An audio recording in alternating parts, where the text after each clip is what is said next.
Students, yesterday we have discussed about anonymous block. Today we will study about anonymous class. Anonymous block के बारे में आपको ये बताया गया कि ऐसी कुछ स्टेटमेंट जो कि कॉमन है सभी कंस्ट्रक्टर के लिए और जिनको कि मुझे किसी क्लास को प्रोवाइड करना है तो मैं एनोनिमस ब्लॉक बनाऊंगा। एनोनिमस ब्लॉक के साथ में कोई भी नेम सिचुएटेड नहीं होता है, ये आपके नेमलेस ब्लॉक्स होते हैं। जैसा कि आप इस डायग्राम में देख रहे होंगे कि मेरे पास में एक क्लास डेमो है। मैंने एक कंस्ट्रक्टर क्रिएट किया जिसको नेम दिया डेमो। ये हमारा डिफ़ॉल्ट कंस्ट्रक्टर है। मैंने एक दूसरा कंस्ट्रक्टर क्रिएट किया जिसमें कि एक पैरामीटर को पास किया जा रहा है। ये हमारा पैरामीटाइज्ड कंस्ट्रक्टर कहलाता है। अब जो स्टेटमेंट सभी कंस्ट्रक्टर्स में कॉमन होती हैं उन स्टेटमेंट्स को एक सेपरेट ब्लॉक में रख दिया जाता है। जैसा कि आप यहाँ पे देख रहे होंगे, object is created bye means ये जो स्टेटमेंट है पहले यहाँ पे मूव करेगी, उसके बाद में इस वाले सेक्शन में मूव कर जाएगी। जैसे ही हम यहाँ पे ऑब्जेक्ट क्रिएट करेंगे, फर्स्ट स्टेटमेंट में डेमो, मैंने आपको सिंटेक्स बताया था, class name reference variable equal to a new class name. तो इट मीन्स ये कंस्ट्रक्टर इनिशियलाइज हो जाएगा, यहाँ से ये वाला कंस्ट्रक्टर आपका इनिशियलाइज हो जाएगा। नाउ स्टूडेंट्स, जब आपका ये प्रोग्राम कंपाइल होगा तो यहाँ पर मॉडिफिकेशंस आपको देखने को मिलेंगे। प्रोग्राम कंपाइलेशन होने के बाद में हमारे पास में क्लास फाइल आती है और जो भी हमारे पास में क्लास फाइल आती है उसमें बहुत सारे मॉडिफिकेशंस होते हैं। आपने जिस स्टेटमेंट को एक सेपरेट ब्लॉक में प्लेस किया है वो स्टेटमेंट्स आपकी कंस्ट्रक्टर के फर्स्ट पार्ट में मूव कर जाती हैं। Means this will be the first statement. उसके बाद में आपका प्रोग्राम रन करेगा और सबसे पहले प्रिंट होगा object is created by the default constructor, then print होगा object is created by the parameterised constructor.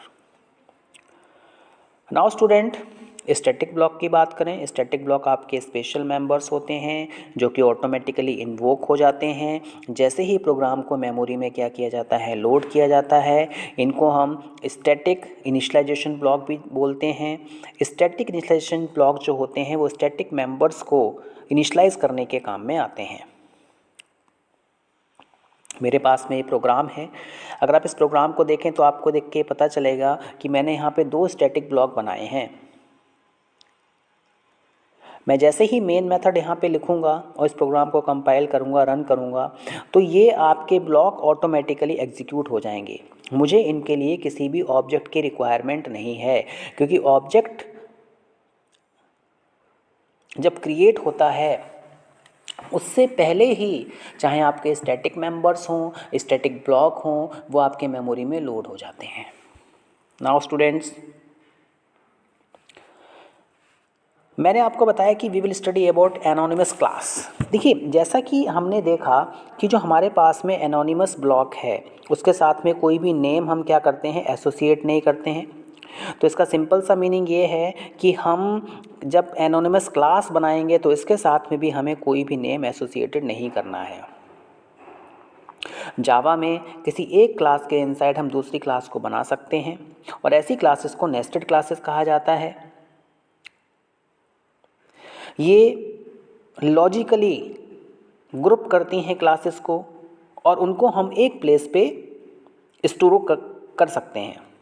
It means जब हमें इंक्रीज़ करना हो एनकैप्सुलेशन को, हमें कोड को मोर रीडेबल बनाना हो, तो हम एनोनिमस ब्लॉक्स का या फिर एनोनिमस क्लास का यूज़ करते हैं। एनोनिमस इनर क्लास एक ऐसी क्लास होती है जिसके पास में नेम नहीं होता है और उसके लिए केवल हम एक सिंगल ऑब्जेक्ट क्रिएट कर सकते हैं। मल्टीपल ऑब्जेक्ट नहीं क्रिएट करते हैं, केवल एक सिंगल ऑब्जेक्ट क्रिएट कर सकते हैं। इसका बेसिक यूज़ क्या है? It can be useful when making an instance of an object with certain extras such as overloading methods of a class or entity without having to subclass a class।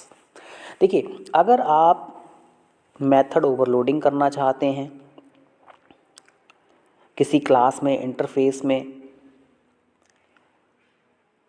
तो हम वहाँ पे सब class नहीं बनाएंगे, हम एक इनर क्लास बना देंगे, नेस्टेड क्लास बना देंगे, और by the way we can fulfil our task. Now students, इसके सिंटेक्स की बात करें तो हमारे पास में, जैसा कि आपको बताया, इनर क्लासेस के पास में इनका कोई नेम नहीं होता है और हम इनको यूज़ नहीं करते हैं, और we have to declare instantiation of class in a single expression at the point of use. केवल हम इसका ऑब्जेक्ट क्रिएट करेंगे। आप देखिएगा,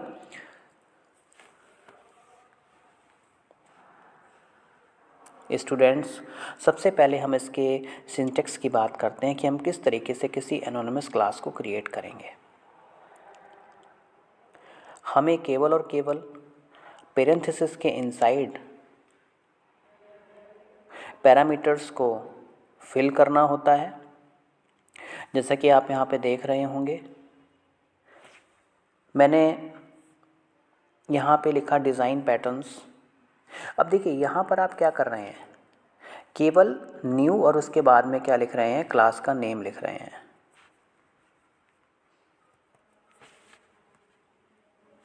मैंने आपको बताया था कि जब हम ऑब्जेक्ट क्रिएट करते हैं तो उसका जो सिंटेक्स होता है वो क्या होता है, क्लास नेम, रेफरेंस वेरिएबल, उसके बाद में हम न्यू लिखते हैं, और न्यू के लिखने के बाद में फिर हम क्या लिख देते हैं, क्लास नेम लिख देते हैं। तो यहाँ पे आप देख रहे होंगे कि यहाँ पे डायरेक्ट ऑब्जेक्ट क्रिएशन हो रहा है। मैं एनोनिमस क्लास की हेल्प से मेथड ओवरलोडिंग, मेथड ओवरराइडिंग कर सकता हूँ। मेथड ओवरराइडिंग में आपको ये बताया गया है कि हमेशा जब भी हम मेथड ओवरराइडिंग करते हैं तो मुझे चाइल्ड क्लास क्रिएट करनी होती है। चाइल्ड क्लास ना क्रिएट की जाए और जो हमारी पेरेंट क्लास है उस क्लास के इनसाइड अगर हम कोई इनर क्लास बना दें तो सेम फंक्शनैलिटी हम क्या कर सकते हैं, अचीव कर सकते हैं। नाउ स्टूडेंट्स, देखिए अब इसका इम्प्लीमेंटेशन हम देखेंगे। हम इसके लिए इंटरफेसेस के थ्रू भी इसको इम्प्लीमेंट कर सकते हैं। जैसा कि आपको पता है कि हमारे पास में जो इंटरफेसेस होते हैं उनके पास में कोई भी कंस्ट्रक्टर नहीं होता है, तो इनके जो पेरेंथेसिस होते हैं वो हमेशा एम्प्टी रहते हैं। मैंने रनेबल इंटरफेस क्रिएट किया, इसके इनसाइड मैंने रन मेथड लिख दिया, तो ये भी क्या है, हमारा एक एनोनिमस क्लास है। नाउ स्टूडेंट्स, अब हम इस प्रोग्राम को देखते हैं। देखिए इस प्रोग्राम में हम एक थ्रेड क्रिएट करेंगे। इस थ्रेड जो एक क्लास होती है जिसको कि हम किसी क्लास के इनसाइड लिखेंगे तो automatically we can say that कि एक एनोनिमस इनर क्लास है जो कि किसी क्लास को एक्सटेंड कर रही है। मैंने यहाँ पे public class my thread create की, मैंने यहाँ पे मेन मेथड क्रिएट किया। यहाँ पर हम एनोनिमस इनर क्लास क्रिएट कर रहे हैं जो कि किसी क्लास को एक्सटेंड करती है। नाउ मैंने यहाँ पे थ्रेड क्लास क्रिएट की, thread T equal to one new thread, एक रन मेथड क्रिएट किया, इसके इनसाइड लिखा चाइल्ड थ्रेड। अब जैसे ही आप टी डॉट स्टार्ट करेंगे तो ऑटोमेटिकली ये वाली क्लास क्या हो जाएगी, आपकी कॉल हो जाएगी। देखिए आप इस ब्लॉक को क्रिएट कर रहे हैं और क्लास के साथ में आपने इसको एसोसिएट किया। अब क्लास के साथ में कैसे एसोसिएट किया है, अगर मैं सिंटेक्स को फॉलो अप करूं तो class name reference variable equal to का न्यू क्लास नेम और लास्ट में हम क्या लगाते हैं, सेमीकोलन लगाते हैं। लेकिन आप देखेंगे कि इस स्टेटमेंट के एंड में हमने सेमीकोलन नहीं लगाया। सेमीकोलन हम कहाँ लगा रहे हैं, ब्लॉक के एंड में। इट मीन्स ये जो क्लास है इस पूरे ब्लॉक के साथ में एसोसिएटेड है और ये क्लास इस क्लास के इनसाइड क्या है, एम्बेड है। तो इस टाइप की जो क्लासेस होती हैं वो आपकी एनोनिमस क्लास कहलाती हैं।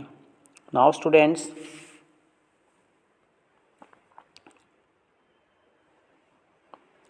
we can say that anonymous class is a class that does not have any name associated with it and we can create this class inside the other class. Now students, आपने देखा कि हमने यहाँ पे क्या किया, क्लास को extend किया. अब हम एक और प्रोग्राम बनाएंगे जिसमें कि हम इंटरफेस को यूज़ करेंगे.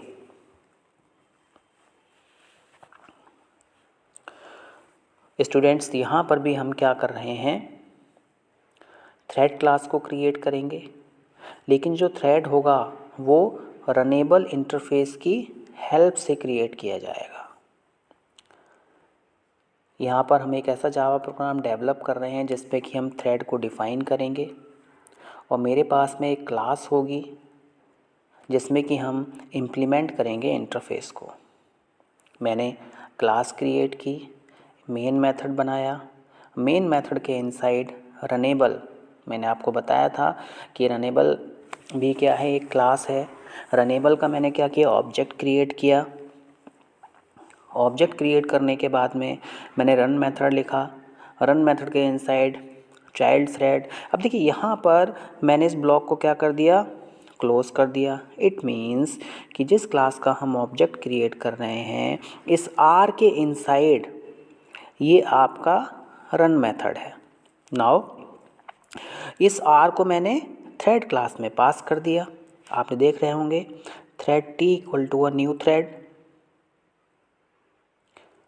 इसके बाद में थ्रेड को आपने स्टार्ट किया. जैसे आप थ्रेड को स्टार्ट करेंगे, थ्रेड क्लास का कंस्ट्रक्टर कॉल होगा. इसके बाद में हम इस आर रनेबल के ऑब्जेक्ट को कॉल कर देंगे और रन मेथड आपका रन कर जाएगा. तो पहले प्रिंट होगा चाइल्ड थ्रेड और बाद में प्रिंट होगा आपका क्या, मेन थ्रेड. तो एट लास्ट स्टूडेंट हम ये कह सकते हैं कि एनोनिमस ब्लॉक है एक ऐसा ब्लॉक होता है जिसके साथ में कोई भी नेम एसोसिएटेड नहीं है. इसी तरीके से एनोनिमस क्लास एक ऐसी क्लास होती है जिसके साथ में हम कोई भी नेम एसोसिएट नहीं करते हैं. हम एनोनिमस क्लास को किसी क्लास के इनसाइड डिफाइन करते हैं, उसके ऑब्जेक्ट को क्रिएट करते हैं, तो ऑटोमेटिकली वो जो ऑब्जेक्ट होता है, इनर क्लास का जो ऑब्जेक्ट है वो आपका मेन क्लास के ऑब्जेक्ट में कंस्ट्रक्टर में पास हो जाता है. I hope you have understood this lecture. Thank you very much.